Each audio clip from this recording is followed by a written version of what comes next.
Do you worry that your avoidant partner has fallen out of love with you? Maybe they've said, I don't love you anymore, or I don't feel that love for you anymore. I don't feel the butterflies. I don't feel that passion for you anymore. They've talked to you about how that feeling is starting to die. Or maybe you're just sensing it. Maybe you just feel them pulling back and it feels like they are less happy than ever. And you worry that you're going to lose them. It could be that you are anxiously attached yourself and you blame yourself and you think you're not worthy of love anyway. So someone's reaction like this makes sense to you. And you're going to jump to the first things you can possibly think of to make them happy. If you're in this situation, today in this video, I'm going to show you exactly what to do, why it's not your fault, why it is usually avoidant attachment style as the problem, not because the person's bad or unlovable or a worthless human being, but in fact, quite the opposite. They're a loving human being that doesn't know how to get that love and that intimacy. They don't know what they're looking for. So when you ask them, they won't know what to say. A lot of women in this circumstance accidentally go for the wrong things that not only are not going to make him care about you again, but it's actually going to burn him out worse. And it's going to make you feel miserable.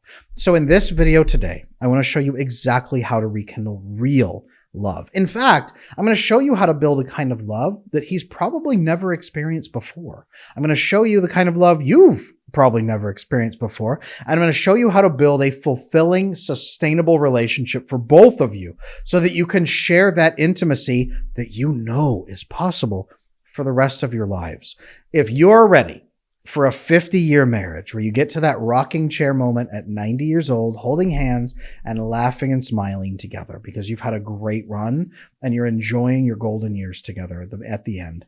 If you want to get there, this video will show you what to do. So let's go. Before we do anything else, I need you to understand why avoidantly attached people fall out of love. The problem is not a lack of love. It's not even falling out of love. The problem is dopamine receptors, okay? The feeling that an avoidantly attached person associates with being in love is getting dopamine and feeling fulfilled in dopamine practices, okay? Where can you get dopamine? Sugar, small achievements, Netflix, fun, pleasure, mindless sex, little things like this, but also gambling, financial success, job success, moments where you feel, that felt good. That's what avoidantly attached people associate with being in love. And when those dopamine receptors begin to wear out, and stop returning those rewards, and they have to, we'll talk about that in a minute, but the reason they feel out of love is because those dopamine receptors are burned out. You need more and more and more and more and more and more dopamine to keep getting the same hit. It's an addictive behavior, okay? If anybody out there has ever had a substance challenge, including sugar, but also including caffeine, including any other substance, smoking, nicotine, alcohol, anything, you know that the more you use it, the more you have to use to even get the same effect. Day one is not the same as year 3. Your substance use will need to increase to get the same level of impact. Some addicts would call this chasing the dragon. You are endlessly chasing that feeling forever, and it never really fully comes back, not to the same extent. When you have avoidant attachment style, you are in something called your sympathetic nervous system. The sympathetic nervous system is fight or flight. It's on all the time. It doesn't mean that an avoidant person is always afraid. It means they are always ready to have to fight or flight. They are always ready for a problem. They're always buzzing. They're always ready for a risk. They're always assessing risk. They're in danger mode. It's because they had to be in childhood. They had to be constantly assessing for problems because nobody helped them. Nobody made them feel safe and nurtured and loved. People around them added stress to their life, so they learn not to trust other people. They are a lone wolf in constant survival mode all the time. And what this does is shut down and block your oxytocin receptors. It also prevents you from entering into your parasympathetic nervous system, rest and digest, where most of your serotonin is produced in your gut during healthy digestion. You will not be doing that. This is why avoidantly attached people have to work out 2 hours a day, 7 days a week to scrape the absolute bottom of the barrel to be barely productive enough to live their daily life. They have to, just to get a bare minimum amount of serotonin and to just bring enough of their sympathetic nervous system down to be able to focus. That's what they have to do.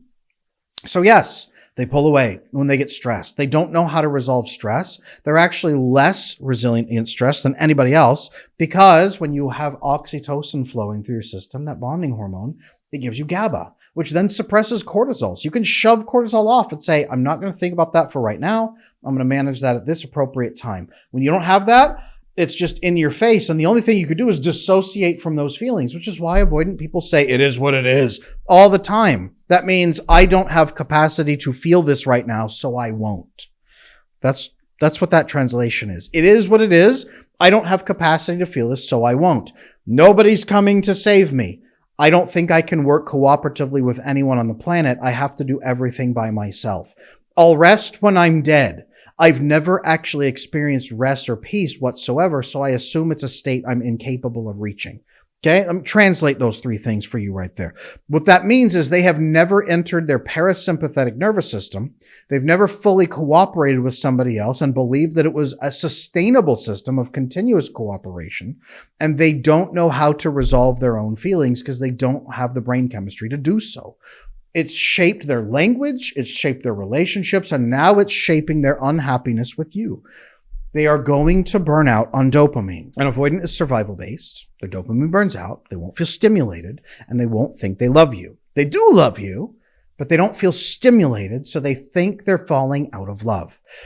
Now, at this point, most women panic. Okay? Most women panic. And they jump in. And what do? Spice things up. They try to initiate more dopamine. Women at this point will buy more lingerie. Okay, they'll initiate more sex.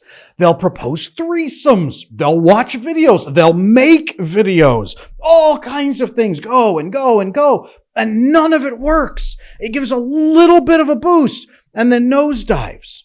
And you know what then starts to happen? Is it makes her hate herself more and more and more because she didn't want an open relationship. She doesn't want to be having tons of threesomes. She doesn't enjoy him being with other people and her watching or participating. She doesn't really enjoy being in those videos or wanting to do them. It feels pretty uncomfortable to her, but she feels like she has to. And then because his dopamine keeps going down, now she feels that it was all for nothing. She starts to feel used. It makes her feel cheap or sad, and it doesn't work. And she feels more lost and unloved than ever. At the end, she hates herself and begins maybe to hate and resent him too. Don't go on this dopamine plunge. He doesn't really want it, and neither do you. It's not what needs to happen. The goal here is not to spice things up in the bedroom to try to drive more dopamine out of his withering receptors. All that's going to do is make him need even more dopamine. So if at this part you're like, yes, Adam, this is me. Tell me what to do. Okay, here's what to do. Okay, in a nutshell, and we'll break it down. You need to partner with him to enhance his growth, his success, and his productivity. And then from there, you're going to boost his sense of peace. And from that, you are then going to start bonding with him in new chemicals he has not experienced before. This is going to open up a deeper, richer kind of love than he's ever experienced. And now he's going to find his love for you all over again in a new way that is sustainable, that is fulfilling, that is nurturing, that is respectful, and that feels right to both of you. Now, I will say this, for avoidant men, he has always wanted peace. He has never felt it. He has never been probably in his parasympathetic nervous system, that rest and digest mode. He has never been able to fully immerse with somebody into that. Okay. I coach a lot of women and wives on how to be partnered with a high-performing man to do things like enhancing his success, enhancing his productivity, enhancing his growth, enhancing his revenue, not by joining his company and applying her financial skills, but by boosting his productivity and his sense of peace at home. This opens up his bonding, and he will not only fall in love again, you will be his first true love he's ever known, all the way back to his mother. He didn't experience this bonding and intimacy with her, so he has no frame of reference for it in his life. Until now. Until you. So you have that parasympathetic nervous system. You ladies, you know what this is. When you feel like you're in your masculine energy and you have to fight, protect, defend, constantly make decisions, and it's like, it's burning you. It's burning the candle at both ends. That's your parasympathetic nervous system. When you're activated, amped up, stressed out, worrying, parasympathetic, that's the sympathetic nervous system. Okay. Fight or flight. Parasympathetic is where you feel calm and at peace. When he's holding you, after the bedroom activities, when you're resting and you feel loved and cared for, when someone shares with you about their day, you feel bonded. You're at tea or out for coffee with a good friend, and you're talking, and the conversation's flowing, and it's wonderful. This is your parasympathetic nervous system. This is where you feel connected. This is where you find pleasure and joy, right? Ladies, you need to be in your parasympathetic nervous system in the bedroom so that you can actually usually achieve climaxes. It's where your desire grows. If you're in your sympathetic and stressed out, almost impossible for your oxytocin receptors to open up appropriately to then get fully aroused, then get your climaxes and everything that you need, because the oxytocin contracts the uterus, which is what you're looking for in the bedrooms often, right? You can't really do much of that outside of your parasympathetic nervous system. When a woman says, I need to feel safe, feeling safe is your parasympathetic nervous system. Okay.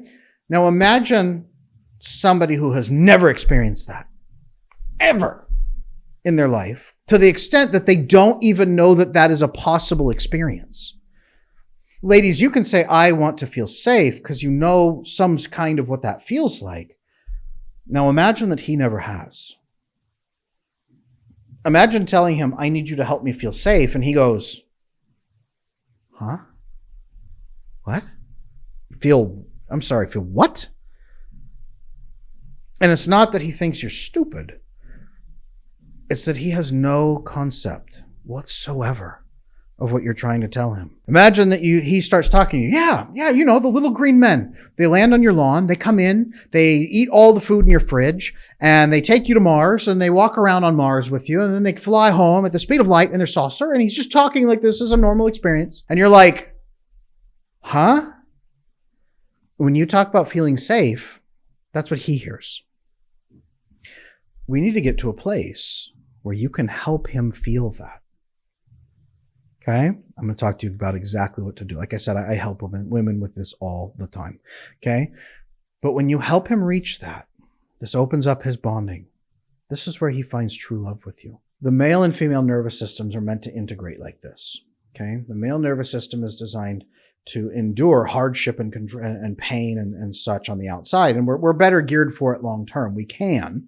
And our brain chemistry is actually designed for it. Even the way that our brain works and the movement inside of our brain, the way that ideas move back to forward, it's built for that.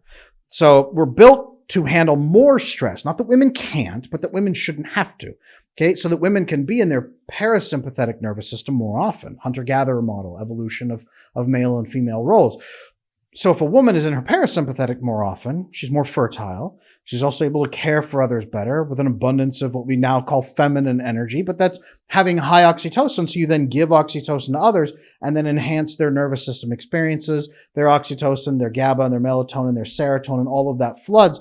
And then he comes home, he goes out, experiences his sympathetic stress nervous system, comes home, gets safe to a safe area, connects with you when you're calm and relaxed. Not that you don't have needs, you're not a robot, but that you're calm and relaxed and you integrate with him like this.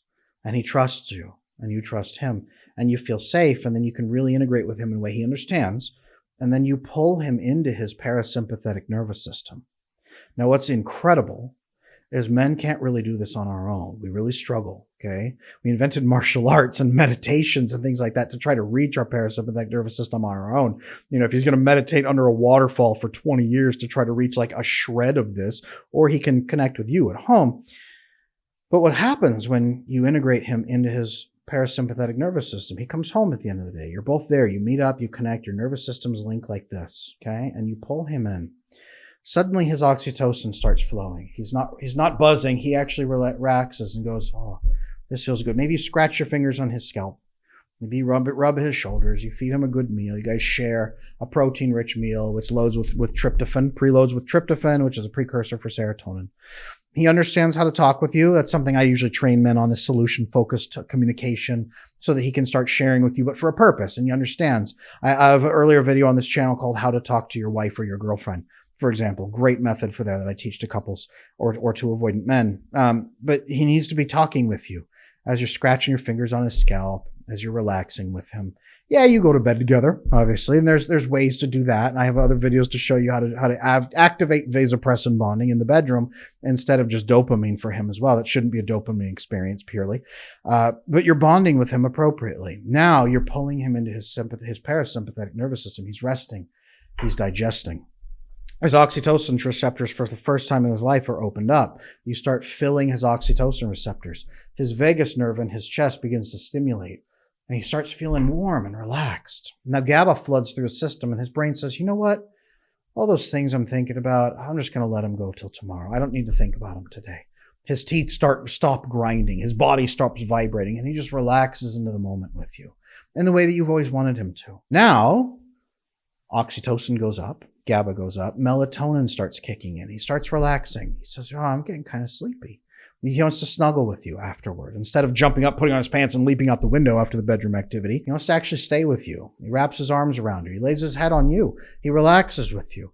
He sleeps deeper. A lot of ladies come in and say, you know, he tells me he sleeps deeper with me and he doesn't understand why.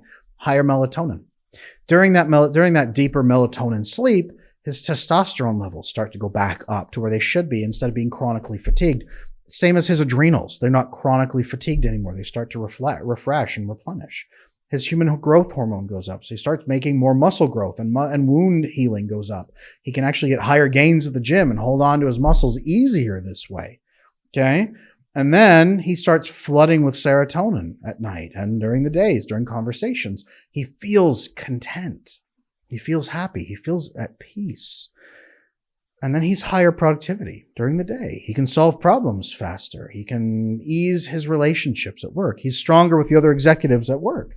He doesn't have to fight tooth and nail every moment. He can build alliances with the other people. Now he's sustainable at a high level of productivity. Now every night when he comes home and relaxes with you, he gets his full refreshment and his full bonding every night. Now, what the guys tell me when they work with me is they have a 4 times productivity increase with a high-performing woman like this in their life. That feminine energy makes him a stronger man than he's ever been. This bonds him to you even more. And now his life is peaceful and fulfilling. And you know what's amazing about this?